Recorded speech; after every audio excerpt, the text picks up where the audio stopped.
tonight to the China Seas in Typhoon.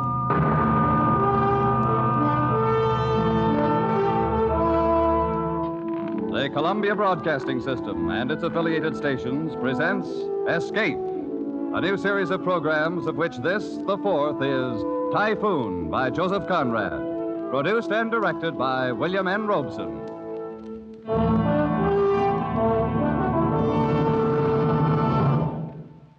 Of all the great authors who wrote of the sea, none so captured the wonder and the horror of it as did Joseph Conrad.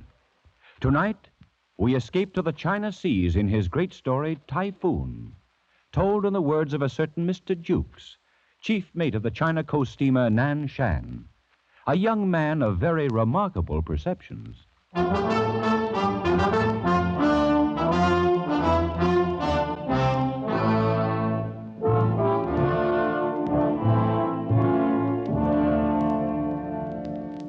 I've been sailing the China Sea long enough to see some strange and terrible things, but nothing as bad as that was. Why, God himself forgot us, and the whole blinking universe set out to do us in that night. It was the... Oh, but that comes later. I guess you can't really understand what happened on board the Nan Shan without knowing something about our skipper, Captain McWhirr. Stupid McWhirr, I called him. And after sailing with him for 3 years, I ought to know what I'm talking about. Why, I tagged him right off, first day he came aboard to take command. In Liverpool it was. And Mr. Siggs, who was one of the owners, was showing him around the deck. There's no more modern ship afloat. I might say again that you've come to us very highly recommended, Captain McWhirr. We've a great deal of confidence in you. Thank you, Mr. Siggs. She's a brand new ship and a good ship. There's no reason why you shouldn't continue in command of her as long as you like. Well, that's fine. She'll be the smartest thing afloat in the China trade. Why, she's put together like a Swiss watch. Precision built from stem to stern. Wait, just a minute, Mr. Siggs. What is it? That lock. Lock? What lock? Here, on the cabin door. What about it? You'll notice how it's been set in the frame, somewhat cocked at an angle. The ship starts rolling a bit, and the first thing you know, it snaps open and leaves the door swinging. It really should be fixed, Mr. Siggs.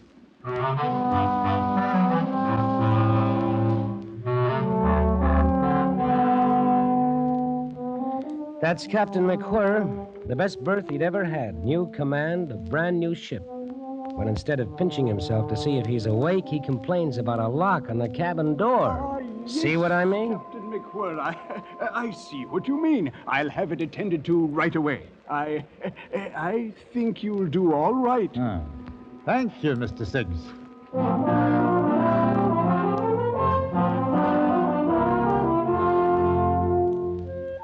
Well, everybody knows what the China coast is. You haul out of Bangkok for a quick run up to Singapore and then shove off for Hong Kong. 2 days ashore, you do it all over again. 3 years of it. 3 years of heat, smells, weather, copra, silk, and tea. Along in there somewhere, the owners decided to transfer the ship's registry to the Siamese flag. Don't ask me why. They just did, that's all. Anyway, I can tell you I didn't like it. When you grow up under the Union Jack, you figure to go on sailing under it. Not that the skipper, of course, could understand that kind of a feeling. Oh, no. Not old stupid McWhirr. Aye? What is that, Mr. Jukes? They just sent the new flag out from shore, sir. Here it is. Oh, fine, fine. Unroll it. Let's have a look. Ah, yes. In my opinion, sir, it's a queer kind of flag for a man to sail under. Oh, and what's the matter with it? Well, it just looks queer to me, that's all. Well, now, let's see. A white elephant on a red field. Oh, just a minute. I'll look it up in the book. Here we are. Siam. White elephant on a field of bright red. Length exactly twice the breadth. So. Well, there's nothing wrong with this flag, Mr. Jukes. Oh, isn't there? Not a thing. I hardly thought there could be. After all, these people ought to know how to make their own flag. It stands to reason. Does it now? You must have it confused with some other flag, Mr. Jukes. Well, all I can say is... Of course, you'll have to take care the seamen don't hoist the elephant upside down. That is, before they're quite used to it. I presume it might be taken for a signal of distress. And in that case, well, the way I see it, that elephant stands for something like the nature of a Union Jack in the British flag. Oh, you think so? Well, it's like a bloomin' Noah's Ark. That's what it is. Mr. Jukes. I'm sorry, sir. I can't see where the color of a flag could anywise affect the navigation of a ship. All right, sir. I'll instruct the hands. It'd certainly be a most distressful sight to see that elephant hoisted upside down.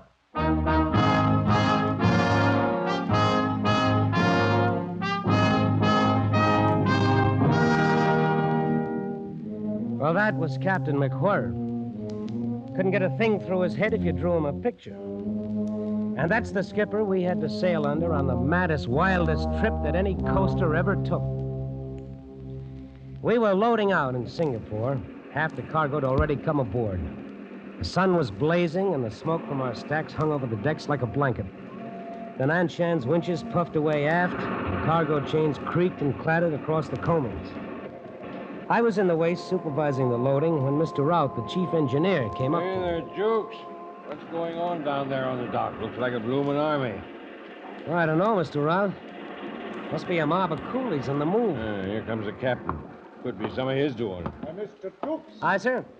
Keep the forward tween deck clear of cargo. There'll be 200 coolies coming aboard, and we'll plan to bank them down there. Good Lord, where are they bound? Fuchao. We'll have to put in there this trip. Yeah, but we're not fixed to handle passengers, sir. Oh, they'll bring supplies aboard with them. Every man's got a camphor wood chest, so you'll have to nail deck battens down there to keep them from sliding. Yes, sir. I'll see to it. They've all been working on a plantation north somewhere. 2-year contract. They're dying to get home. It wouldn't have been quite right to turn them down. You may as well start them coming aboard, Mr. Jukes. All right, sir. Ollie number one, boy, Ollie same. Listen, you savvy, huh? Ollie fellow, catch him here. Top side, catch him step, step. Bottom side, Ollie time, chop, chop. Single file now. One fellow, one time, all the time. What do you suppose they carry in those boxes? Oh, I suppose they're personal belongings, Mr. Jukes. And, of course, their 2 years' pay in silver dollars. Well, they're as vicious a looking bunch of murderers as I've ever seen. Murderers? Oh, come now, Mr. Jukes. 1 or 2 of them, maybe. But in the main, I'd say they're honest workmen. Have to be to stick out a 2-year contract on one of these plantations. Just the same, sir. We'd better not take any chances. No, I checked the lading weights carefully, Mr. Jukes. We can carry them without any overloading at all. I mean that... All right, sir. I'd better go hide the silverware in the officer's mess. He's a hard lad to understand sometimes.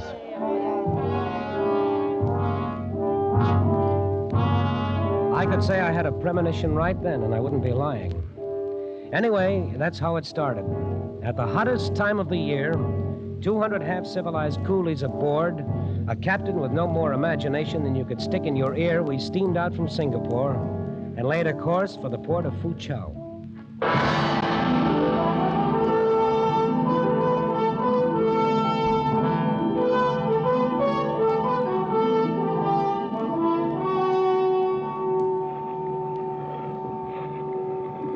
I tell you, Jukes, I don't like it. I don't like it a bit.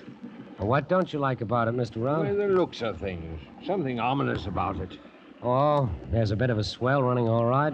There's not a breath of wind. It's uncommonly hot, that's all. Gives a man the jumps. You're as bad as the second mate. He's been groaning around like the voice of doom all day. Well, I don't know. Mr. Jukes! Oh, that's the old man. I'll see you later. Keep your steam up, Mr. Round. Are you calling me, Captain? I was, Mr. Jukes.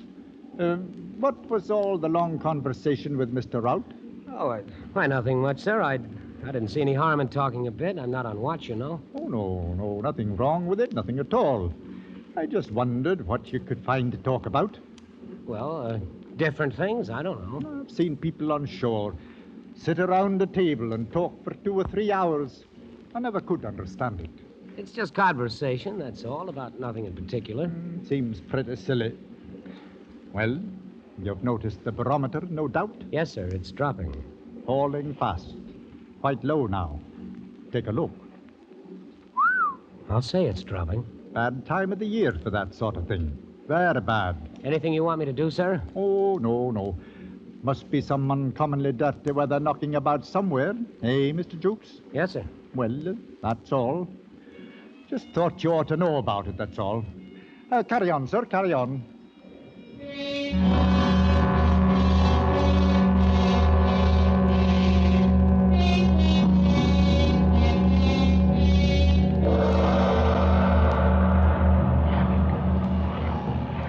Whoa, there's a heavy one, all right, mate.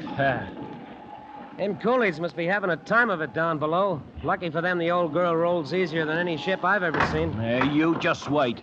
Oh, you think we may be in for it, huh? Oh, no. I don't think anything. You're not going to make a fool out of me that way, Mr. Jukes. I didn't say a word. What's the matter with you, Second? Why shouldn't you say what you think if you're a mind to? Oh, no, you don't catch me. Whoa, there's another one. That's pretty rough. Now, whatever is about, we're steaming right into it. Ha! You just try telling the old man that. And why shouldn't I? Matter of fact, I think I'll ask him about this cross swell. It's getting worse all the time. I've known skippers to break some right good men for saying a whole lot less. Captain McWhirr. Yes, Mr. Jukes. What is it? The swell is getting a good deal worse, sir. Yes, I noticed that in here. Anything wrong? Well, I was thinking about the passengers. Huh? What passengers? Why, the coolies, sir. Then if you mean coolies, say coolies, Mr. Jukes. A man ought to say what he means. What about the coolies? She's rolling her decks full of water, sir. I thought you might want to put her head at the swell for a bit. Until this goes down, of course. So that's it, eh? Put her head at the swell, 4 points off the coast. Well, it's just for a while, sir. A swell as high as this can't last long. That stands to reason. Mr. Jukes, take a look at the barometer. Good Lord. Yes, exactly. It's a dead calm outside, isn't it? There's not a breath of air stirring, sir. Only that cross swell. I've been reading in the book here about storms. It's a funny thing. If a man believed everything written down here, he'd spend half his life running to get behind the weather. If I was to go by what this fellow says, I'd alter my course and come booming into Foochow from the north. 4 days late, 300 extra miles in distance, and a pretty bill for coal on top of it. I tell you, Mr. Jukes, if I knew every word in here was gospel true, I couldn't bring myself to do that. No, sir, I guess not. And how's a man to know if the book is right? If you dodge around a spot of dirty weather, how do you ever find out it was there in the first place? Answer me that. No, Mr. Jukes, there's things that a man can't get from books. I've thought it all out this afternoon. We'll hold her steady as she goes. Whatever you say, sir. You're the captain. I guess I'd better write up the log. I'm going on watch. Good. I dare say we're heading into something a bit out of the ordinary. Call me at once if anything shows up in the night, Mr. Jukes. All right, sir. I'll see to it. And, Mr. Jukes, Yes, sir. if you're going into the chart room, please close that blinking door. I can't stand to hear a door banging. Yes, sir. 8 p.m. Swell increasing. Ship laboring heavily and taking water on all decks. Still a dead calm and very hot. Batten down the coolies for the night. The barometer is still falling. All appearances indicate an approaching typhoon.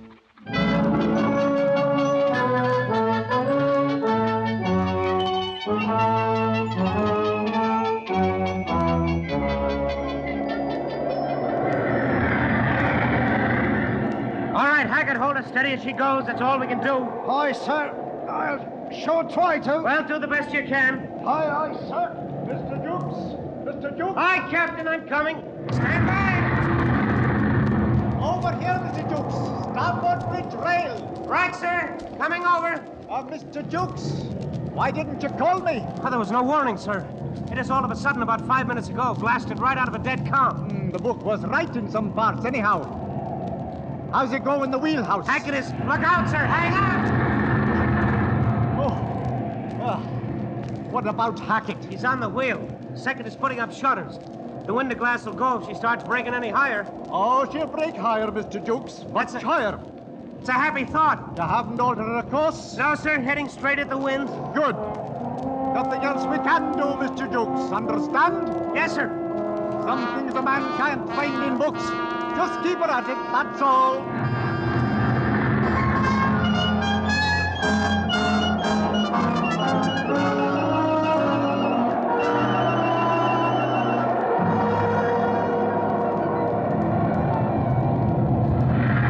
Captain, our boats are starting to break away. That's all right. But the boats, two of them are gone now. It can't be helped, Mr. Jukes. Hammering through a mess like this, you're bound to leave something behind. Stands to reason. Hold hard. Oh, she's still rising, all right. That one broke over the wheelhouse. We're done for sure. What's that, Mr. Jukes? You say something? I said, is there any chance at all, sir? Can she live through it? She may. We can hope so long, at least. She's a good ship. It's all a man can ask. What's that? Somebody yelling? It's below us on the foredeck, sir. Up here, starboard bridge. Man shouldn't be on that deck unless he has to. It's a bit dangerous. You there, sir? Over here. What's the trouble, bosun? In Chinese, sir. Wait, hang on. The Chinese. What about them? They've all fetched away, sir. One big lump. It's horrible. Yeah, now what do you mean, fetched away? Rolling around in the hold in one big lump. Screaming like bloomin' maniacs, sir. All adrift. Mr. Jukes? Yes, sir. I can't make head nor tail of this. I guess you'd better go below and see to it. Put things in order. Well, what shall I do, sir? I can't tell you up here. Find out what's wrong. Straighten it out, that's all. That's all. Take the bosun with you. I'm going to try for the wheelhouse. All right, sir. Come on, bosun. Aye, sir. Just straighten it out, that's all. Well, how's the wheel stand, Hackett? As steady as she goes, sir. You realize, of course, we've hit a typhoon. Aye, sir. Sorry I can't give you relief. Can you manage a while longer? I'll hold her to the course, sir, as long as there's a ship beneath her. That won't be long. Oh, anything wrong, second? Wrong.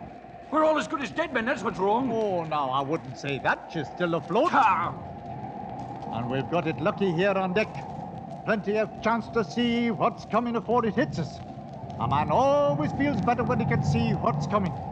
But it's a different story down below there. Not having knowledge of what's going on. Not knowing if we're afloat or sinking. Now there's the lads that's got it tough. The ones down there in the engine room.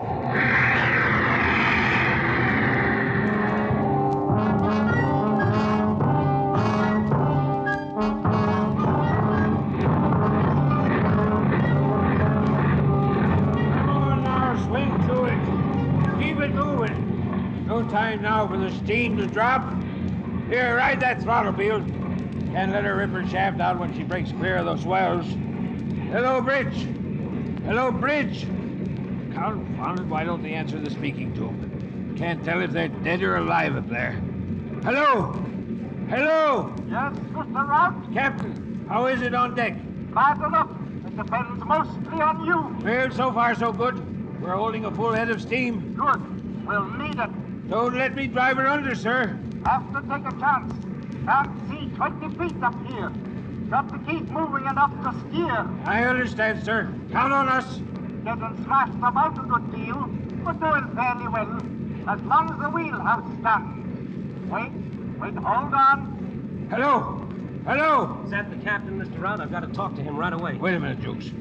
Something's happened up there. Hello? Hello, Bridge? You still there, Mr. Rout? Right. Anything wrong, sir? No, not now. The second mate's lost, though. Overboard? Oh, no. Lost his nerve. Awkward circumstance. Had to knock him out, too. Too bad. You hear that, Jukes? Yes, let me talk to him. Captain, Jukes here. The bosun and I just took a look at the tween deck. It's them bloomin' boxes, sir.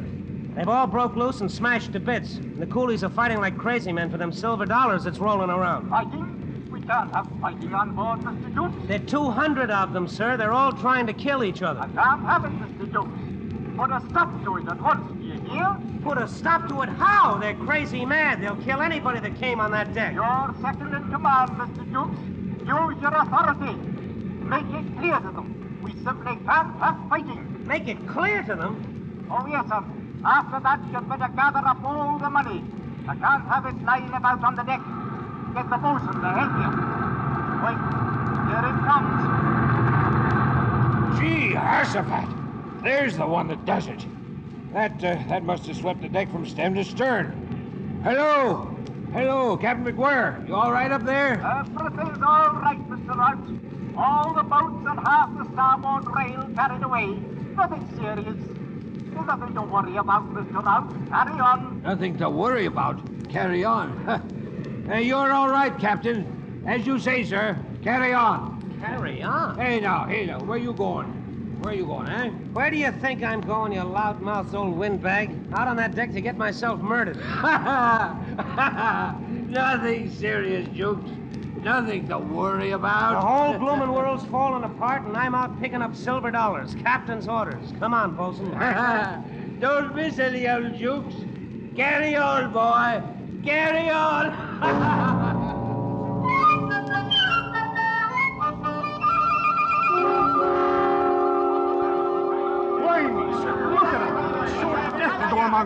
No help for it. Our gallant skipper says to stop the fighting. Use our authority. All right, then, quiet down. Come on, bosun. Aye, sir. Stow it there, you fools. Cut it out now, do you hear me? Authority, huh? They're clean out of their heads.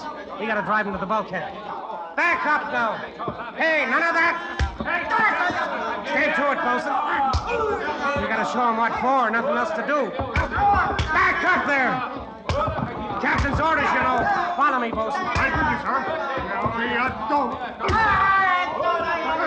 I was just thinking, sir. Yeah, what about? Back there, no fighting allowed. Skipper's orders. I was just thinking. Oh, you don't. Thinking, what if me old lady could see me now? She'd say, oh, you jolly sailor lad. Keep moving there. Jam him up, bosun. Into the bulkhead.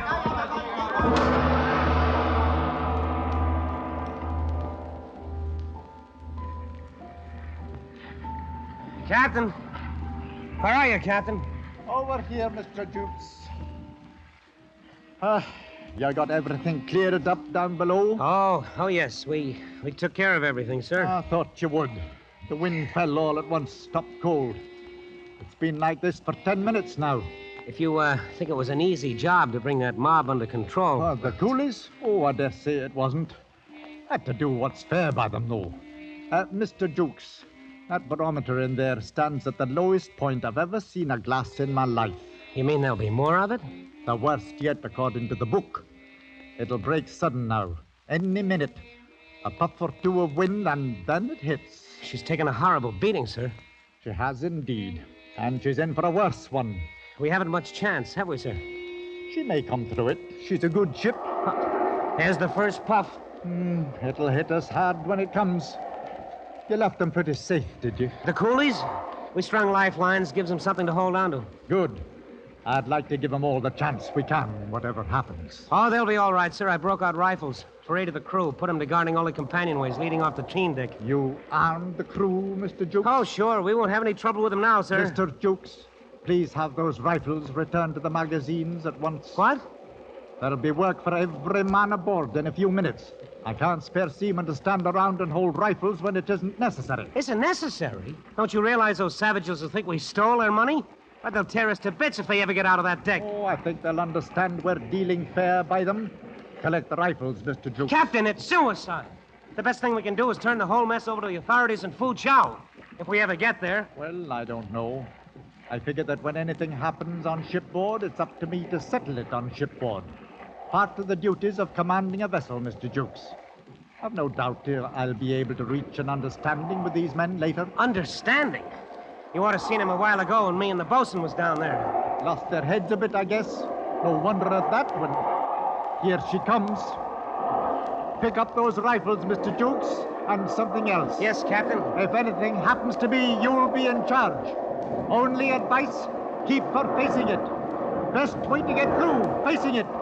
That's enough for any man. All right, Captain, I'll remember. And one thing more, Mr. Jukes. Yes, sir. Something that always helps at sea is to keep a cool head. Just keep a cool head. Oh, no. Oh, keep a cool head. A stitch in time saves 9 a rolling stone. What in the name of heaven do you do with a man like that?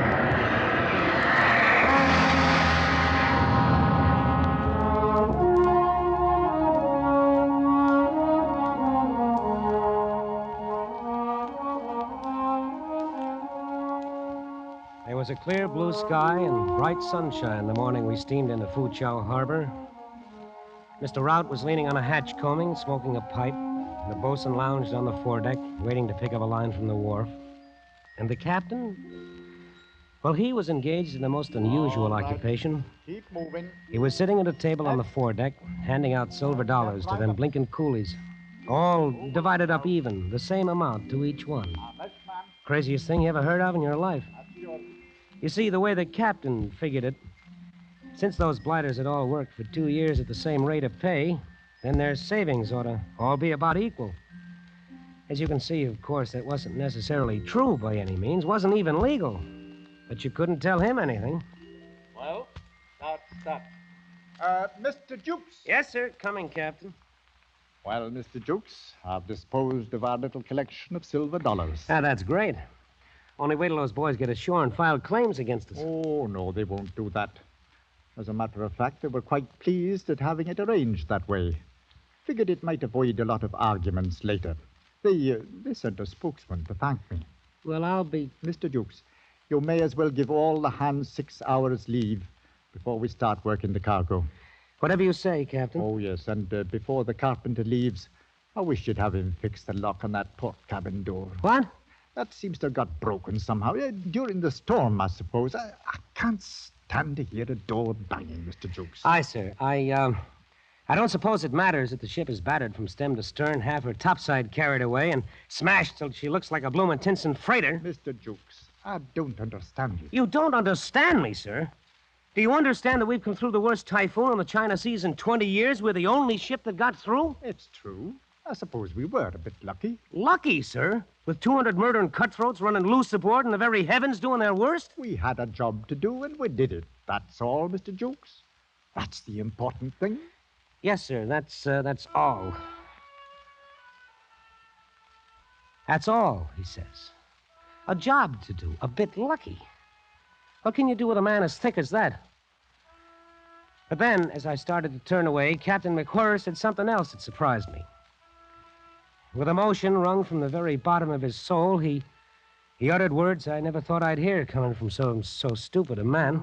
But I'm glad we brought her through, Mr. Jukes. Truly I am.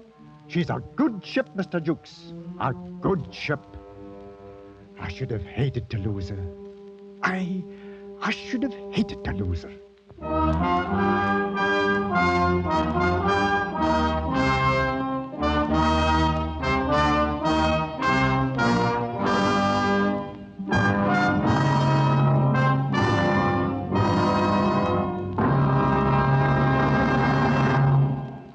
Typhoon by Joseph Conrad was adapted for radio by Les Crutchfield and produced and directed by William N. Robeson, with Frank Lovejoy as Jukes, Raymond Lawrence as Captain McWhirr, and Cy Kendall as Rout the engineer. The special musical score was conceived and conducted by Cy Feuer.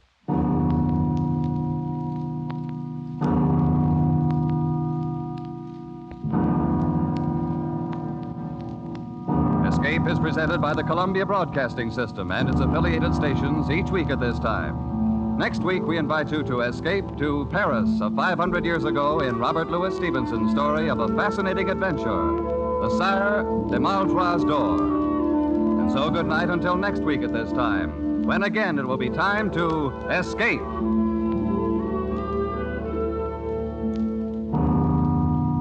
This is CBS, the Columbia Broadcasting System.